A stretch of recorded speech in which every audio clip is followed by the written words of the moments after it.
প্রিয় শিক্ষার্থী বন্ধুরা, তো সপ্তম শ্রেণীর গণিত বইয়ের 1.2 অনুশীলনী থেকে আজকে আমি 17 এবং 18 নম্বর প্রশ্নের উত্তর করব।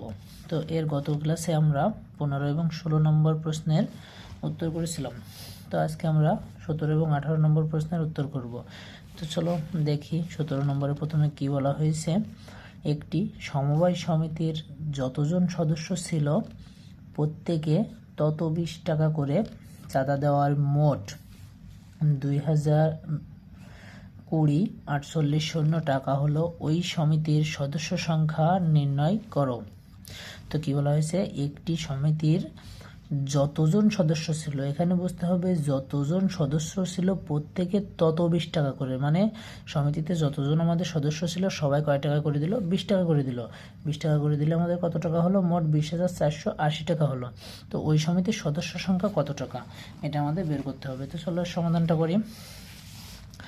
এখন দেখো প্রথমে আমাদের কি বলতে হবে, প্রথমে আমাদের এখানে যেহেতু সমিতিতে কতজন সদস্য সংখ্যা রয়েছে সেটা আমাদের দেওয়া নেই, সেটা আমাদের বের করে নিতে হবে। তো প্রথমে এখানে একটি সমিতির যতজন সদস্য, তাহলে আমরা এখানে লিখতে পারি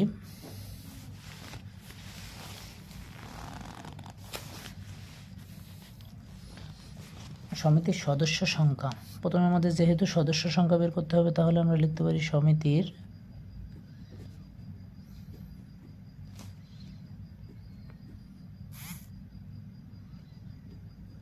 সদস্য সংখ্যা সমান সমান কজন। যেহেতু আমাদের কোনো উল্লেখ দেওয়া নেই সেহেতু আমরা কি লিখতে পারি, এটা কজন। এখন দেখো তাহলে এখানে দেখো একটি সমিতির যতজন সদস্য প্রত্যেকে তত 20 টাকা করে দিল, মানে একটি সমিতির একজন সদস্য হলো ক, এবার ক চাঁদা দিল কত, 20 টাকা। যেহেতু এখানে বলা হয়েছে যতজন সদস্য ছিল ততজন সদস্য 20 টাকা করে দিল, তাহলে এখানে একজন সদস্য পেলাম আমরা ক, তাহলে এখানে দেখো প্রত্যেকে 20 টাকা করে চাঁদা দিল, মানে এই ক 20 টাকা করে আমার চাঁদা দিচ্ছে। তো এখানে আমি লিখতে পারি একজন সদস্য চাঁদা দেয়, একজন সদস্য চাঁদা দেয় 20 ক,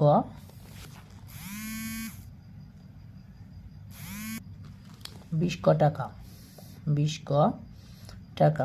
তাহলে দেখো এখানে কজন সদস্য কত টাকা দেয়, কজন সদস্য টাকা দেয়, তাহলে এই 20 ক গুণ ক সমান সমান আমরা এটা লিখতে পারি 20 ক স্কোয়ার টাকা। তো এবার দেখো আমাদের এই সমিতিতে যতজন সদস্য ছিল সবাই 20 ক স্কোয়ার টাকা দিল, চাঁদা দিল। এখন দেখো এখানে মোট চাঁদার পরিমাণ কত, 20,480 টাকা। তাহলে প্রশ্ন মতে আমরা কি সাজিয়ে লিখতে পারি, প্রশ্ন মতে আমরা লিখতে পারি 20 ক স্কোয়ার সমান সমান এটা। যদি আমরা এটা লিখি তাহলে আমরা এখানে কর মান পেয়ে যাব, এবং কর মান যেটা হবে সেটা আমাদের উক্ত একজনের চাঁদা বের হয়ে যাবে। তো এখানে আমরা লিখতে পারি প্রশ্ন মতে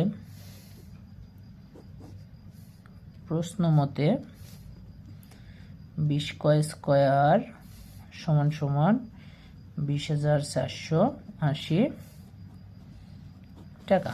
তো দেখো এটা কিন্তু একদম সিম্পল। যখন আমরা প্রথমে বের করে নিলাম 20 টাকা করে যদি চাঁদা দেয় তো প্রথমে কত টাকা চাঁদা হয়। তো এখানে দেখো যে কয়জন সদস্য সবাই চাঁদা দিচ্ছে 20 ক স্কোয়ার টাকা, এবং মোট টাকা হয়েছে আমাদের 20,480 টাকা। তাহলে এবার কর মানটা আমাদের বের করতে হবে। কর মান যদি আমরা বের করি তাহলে কিন্তু আমাদের অঙ্কের সমাধান হয়ে যাবে। তো এখানে আমরা লিখি বা ক স্কোয়ার সমান সমান 2,480 ভাগ, যেহেতু এই পাশ থেকে এই পাশে আসলে আমাদের ভাগ হয়ে যায়, তো এটা আমরা লিখলাম এত টাকা, বা ক স্কোয়ার সমান সমান এটা ভাগ করলে আমাদের হয় 2,2,0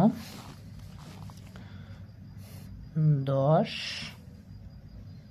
24, তাহলে 10 24 এত টাকা। এখন দেখো এখানে কর মানটা বের করতে হবে, তাহলে ক সমান সমান 10 24, এই স্কোয়ারটা এই পাশে নিয়ে গেলে তোমরা জানো অবশ্যই বর্গ হয়, আমরা বর্গ অনেক শিখেছি। তাহলে এটা আমরা কি লিখতে পারি, বর্গ করে এটা ক স্কোয়ার যখন এই পাশে যায় তখন এটা বর্গ হয়ে যায়, তো এটার বর্গ করলে কত হচ্ছে ক সমান সমান 32 এত টাকা। এখন দেখো আমরা কিন্তু সেই ক টাকার ক সমান সমান 32 টাকা পেয়ে গেলাম। তাহলে সমিতির সদস্য সংখ্যা কত, কজন? তাহলে দেখো এখানে আমাদের কি বলা হয়েছিল, ওই সমিতির সদস্য সংখ্যা নির্ণয় করো। তাহলে আমাদের কি ওই সমিতির সদস্য সংখ্যা কত, 32 জন, অতএব এত জন হবে। তাহলে অতএব ওই, এখানে টাকা না জন হবে, সরি, ওই সমিতির সদস্য সংখ্যা 32 জন। তো দেখো এটা কিন্তু আমাদের কমপ্লিট হয়ে গেল। তো আমি আবার একটু ছোট করে বুঝিয়ে দিই। তো এখানে আমাদের প্রশ্নে দেওয়া রয়েছে সমিতির সদস্য সংখ্যা কত। তো দেখো এখানে যেহেতু সদস্য দেওয়া নেই সেহেতু আমরা সমিতির মোট সদস্য ধরেছি ক। এখন একজন সদস্য চাঁদা দেয় কত, 20 ক টাকা। একজনে কত টাকা দিচ্ছে, আমার 20 টাকা করে চাঁদা দিচ্ছে। তাহলে একজন সদস্য টাকা দেয় 20 ক টাকা, অর্থাৎ কজন সদস্য টাকা দেয় এটা বের করে নিয়ে আমরা এই মোট টাকা, মোট যত টাকা দিল সেই টাকা দিয়ে আমাদের মোট যত টাকা উঠিছে সেই কয় টাকাকে ক্যালকুলেশন করলে কিন্তু আমাদের কর মান বেড়ে যাচ্ছে এবং কর মানই উক্ত সমিতির সদস্য সংখ্যা। এটা আমাদের অ্যান্সার। আশা করি বুঝতে পেরেছ। এখন আমি 18 নম্বর প্রশ্নের উত্তর করব।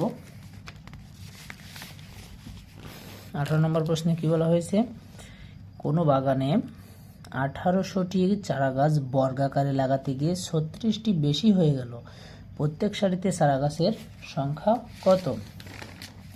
এখানে দেখো আমাদের প্রশ্নে কি বলা হয়েছে, কোনো বাগানে 1800টি চারা গাছ বর্গাকারে লাগাতে গিয়ে 36টি চারা গাছ বেশি হয়ে গেল, তাহলে প্রত্যেক সারিতে চারা গাছের সংখ্যা কত? তো এখানে আমাদের কত বেশি হয়ে গেল, কত 36টি বেশি হয়ে গেল। তাহলে এখন দেখো যদি এই 1800 থেকে আমরা এই 36 বিয়োগ করি তাহলে কিন্তু আমাদের উত্তর বের হয়ে যাবে। এটা 1800 থেকে এটা বিয়োগ করলে আমরা এখানে এটা কিন্তু অবশিষ্ট থেকে যাচ্ছে, এই অবশিষ্ট 36টি বেশিটা যদি আমরা বাদ দিয়ে দিই তাহলে কিন্তু এই চারা গাছগুলোকে আমরা বর্গাকারে সাজাতে পারবো। তো দেখো এখানে তাহলে আমরা লিখতে পারি 18 নম্বর, বর্গাকারে সাজানো গাছের সংখ্যা, বর্গাকারে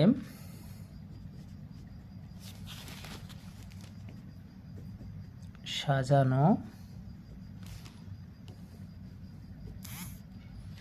গাছের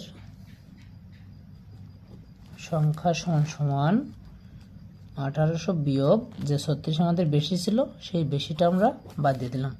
1800 বিয়োগ 36 তাহলে কত হচ্ছে 1764টি। তাহলে আমাদের এতটি গাছ, 36টি গাছ বেশি ছিল সেটা আমরা বাদ দিয়ে দিলাম। তাহলে কতটি থাকলো, এতটি গাছ থাকলো। এবার দেখো যদি আমরা এই গাছটির বর্গমূল করি তাহলে কিন্তু আমাদের প্রত্যেক সারির গাছ বের হয়ে যাবে। তো এটা আমরা বর্গমূল করি, এত এর বর্গমূল করে পাই। তাহলে এটা আমাদের কি করতে হবে, বর্গমূল করতে হবে 1764। তাহলে বর্গমূল করার নিয়ম অনুযায়ী প্রথমে আমাদের ভাগ করে নিতে হবে, তারপরে এমন একটি সংখ্যা দিয়ে এটাকে এমন একটি সংখ্যা দ্বারা ধরতে হবে যেটা যার বর্গ এত অথবা এর থেকে ছোট হবে। তাহলে আমরা সারির বর্গ যদি ধরি তাহলে সারি 16, 1 অবশিষ্ট থেকে যাচ্ছে। তো এখানে 6 এবং 4 কেটে নিয়ে আসলাম। এখানে দেখো 4 ডবল 8, এখানে কিন্তু 8 নিয়ে আসলাম। এবার যদি আমরা এখানে 2 বার দিই তাহলে 2 দুগুণে 4, 8 দুগুণে 16, আমাদের অঙ্ক মিলে যাচ্ছে। তো এখানে দেখো আমাদের কত রয়েছে অঙ্ক, উত্তর কিন্তু আমরা পেয়ে গেলাম 42। অর্থাৎ তাহলে আমরা কি লিখতে পারি, বাগানে প্রত্যেক সারিতে চারা গাছের সংখ্যা নির্ণয় করো। তাহলে এখানে কিন্তু আমরা লিখতে পারি প্রত্যেক সারিতে চারা গাছের সংখ্যা, অর্থাৎ প্রত্যেক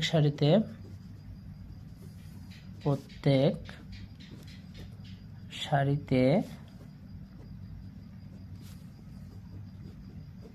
চারা গাছের সংখ্যা 42টি, এটাই আমাদের উত্তর। তো আশা করি তোমরা বুঝতে পেরেছো। তো বন্ধুরা আজকের ক্লাসটি এই পর্যন্ত, পরের ক্লাসে আমি 19 এবং 20 এই দুইটা প্রশ্নের উত্তর করব। তো সেই পর্যন্ত সবাই সুস্থ থাকো, ভালো থাকো এবং ভিডিওটি বেশি বেশি করে শেয়ার করো এবং চ্যানেলটি সাবস্ক্রাইব করো যাতে ভবিষ্যতে প্রত্যেকটা ভিডিও তোমাদের সামনে সবার আগে চলে আসে। তো আজকে এই পর্যন্ত, ধন্যবাদ সবাইকে।